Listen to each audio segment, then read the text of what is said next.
नमस्ते विद्यार्थी मित्रों। ऑन Aatak school Amreli online education में आपका स्वागत है। मैं आज कक्षा 5 विषय हिंदी पढ़ाने जा रही हूँ। विद्यार्थी मित्रों, मैंने अगले पीरियड में आपको क्या पढ़ाया था वो मैं आज पहले आपको बता दूँ, फिर आज मैं आपको क्या पढ़ाने वाली हूँ यह बताऊंगी। तो विद्यार्थी मित्रों, हम कक्षा 5 में हिंदी में लेक्चर चौथा में हम काव्य 3 सीख गए थे। काव्य का नाम था नन्ना मुन्ना राही। आपको याद आ गया होगा। नन्ना मुन्ना राही बाल सैनिक के रूप में हमने यह कविता बहुत अच्छी तरह से समझ ली थी और ये काव्य का मैंने आपको गान भी कराया था और लेसन में होमवर्क में मैंने ये कविता आपको कंठस्थ करने के लिए कहा था और 2 बार लिखने के लिए कहा था। मुझे आशा है कि आपने ये कविता कंठस्थ कर ली होगी और आपने अपना होमवर्क भी कर लिया होगा। तो आज मैं यह काव्य समझने के बाद मैंने इस काव्य के शब्दार्थ और मुहावरे भी आपको बोर्ड में लिख कर समझाया था, वो भी आपको याद आ गया होगा। तो ये सब आप पढ़ चुके हैं, यह सब आप देख चुके हैं। आज आगे अभ्यास हम करेंगे, तो अभ्यास के बारे में आपको समझाऊंगी। अभ्यास के प्रश्न आज हम देखेंगे। तो अभ्यास का पहला प्रश्न है, उत्तर दीजिए। देखो विद्यार्थी मित्रों, यहाँ 4 प्रश्न दिए गए हैं। 4 प्रश्न के उत्तर हमें अपनी नोटबुक में, अपनी कॉपी में लिखना है। आज मैं आपको ध्यान से पढ़ाती हूँ, समझाती हूँ। आप उसको पढ़कर, समझकर, मुझे सुनकर अपनी कॉपी में उत्तर लिखना है। तो पहला प्रश्न है, ऐसा कार्य बताओ जो तुम देश सेवा के लिए करना चाहते हो या कर सकते हो। तो विद्यार्थी मित्रों, जब मैंने ये काव्य पढ़ाया था, समझाया था, तब भी किया यह प्रश्न का उत्तर मैंने आपको अंदर आया था तो समझाया था। आज फिर से मैं दोहरा रही हूँ, आप ध्यान से समझिए। यह काव्य का उत्तर होता है, यह प्रश्न का उत्तर होता है कि ऐसा कार्य जो तुम देश सेवा के लिए करना चाहते हो।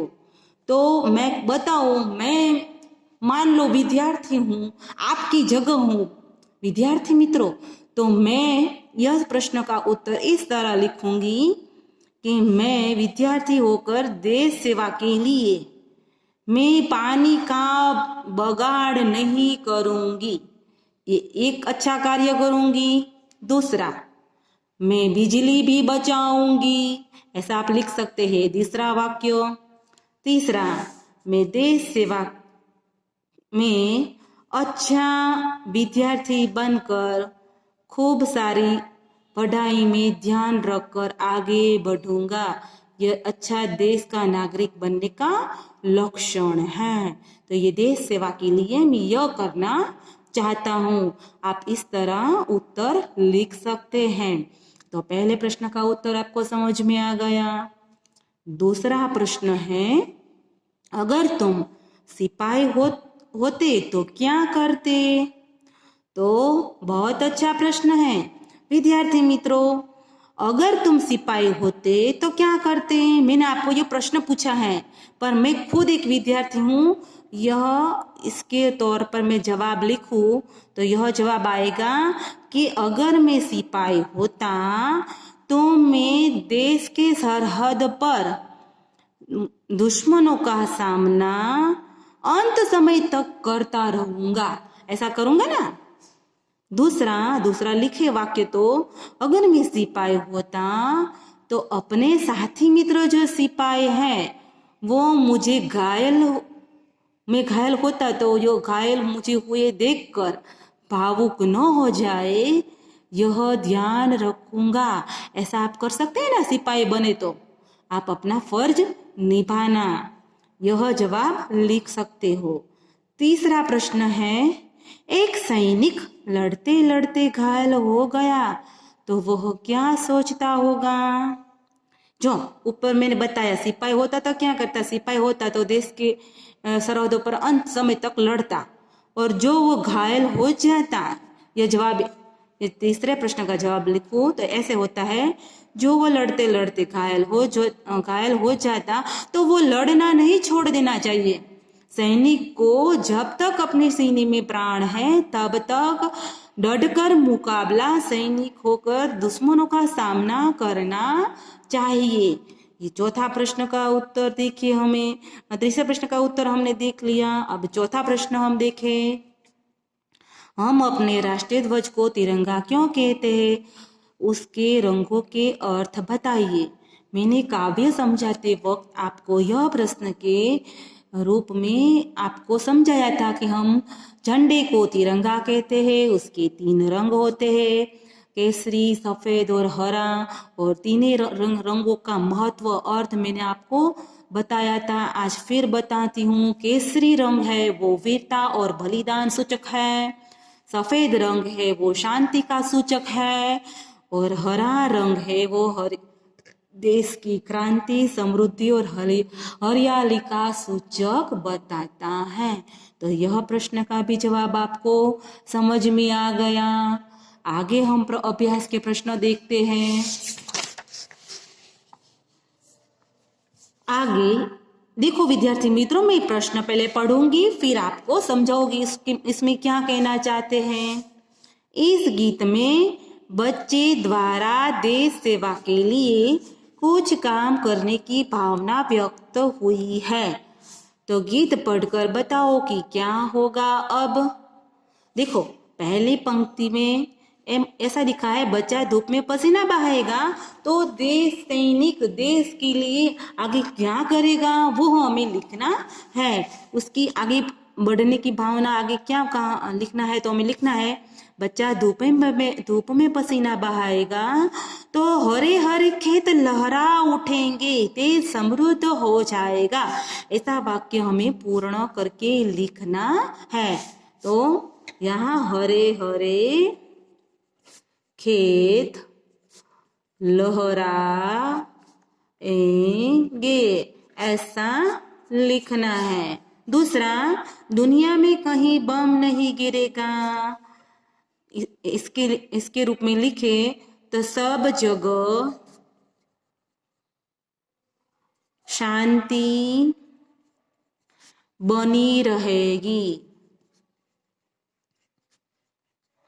हमें दुनिया में कहीं भी हिंसा नहीं करनी है।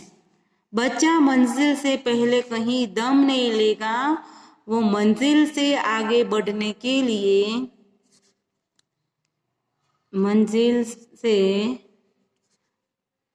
मंजिल तक पहुंचने के लिए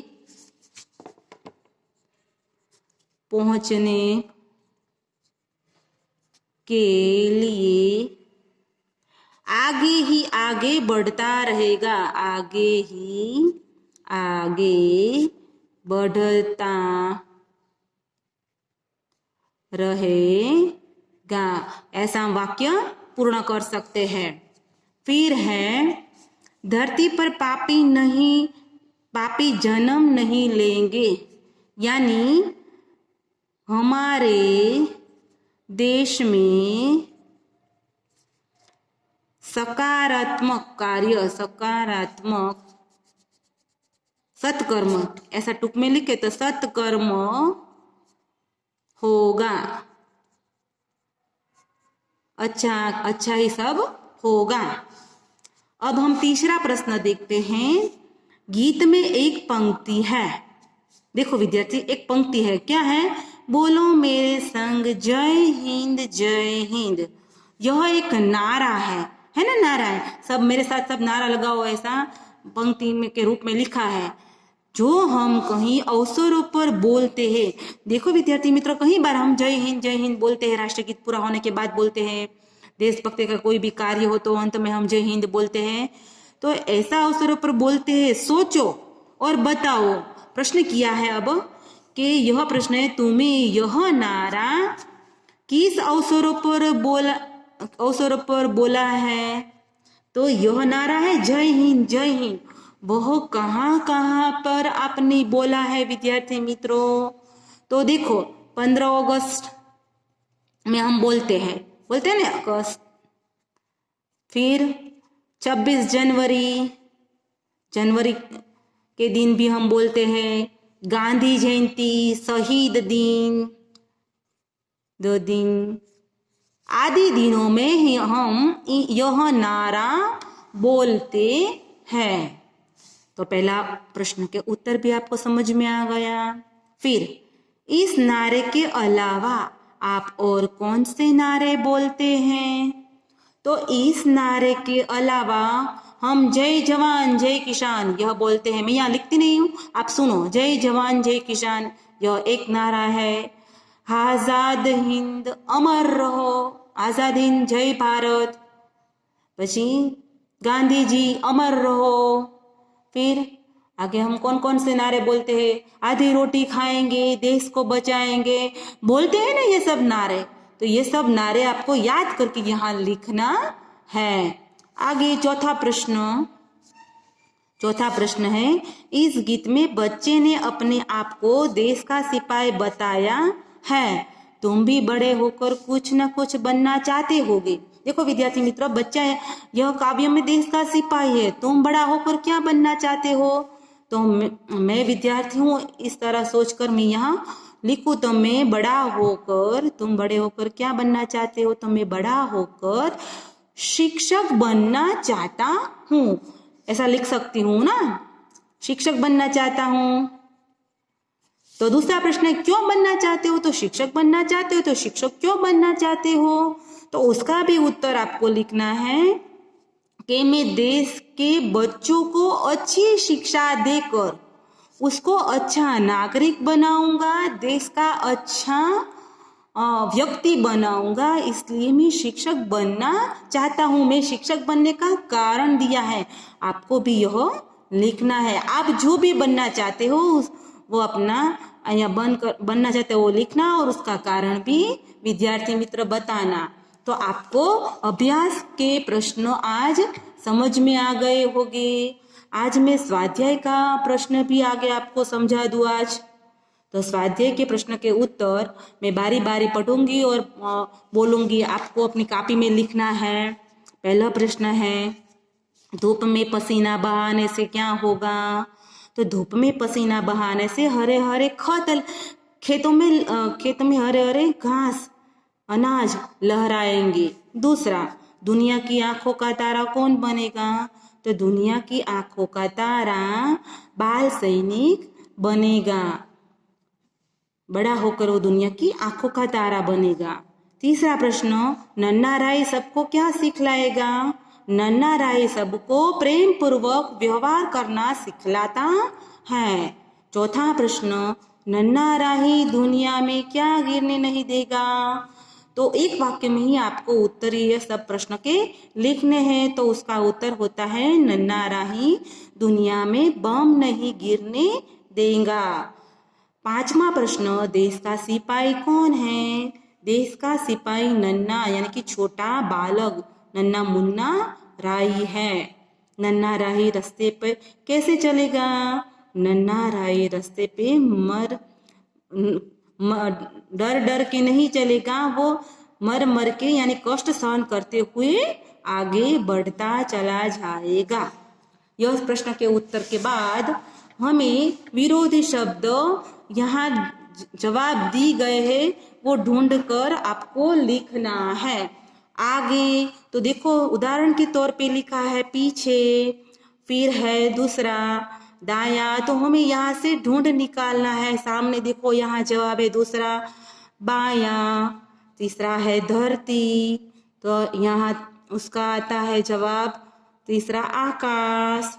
चौथा तो के बड़ा, ऊपर देखो तो उसका जवाब बड़ा तो छोटा।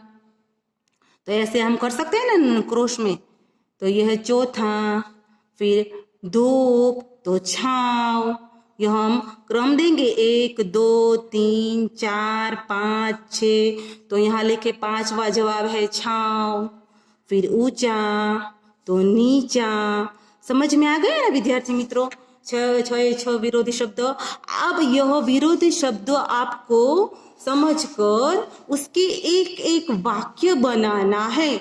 उदाहरण के तौर पे आपकी बुक में आगे और पीछे का एक वाक्य बनाया है। ऐसे 5 विरोधी शब्द के एक एक वाक्य आपको बनाना है।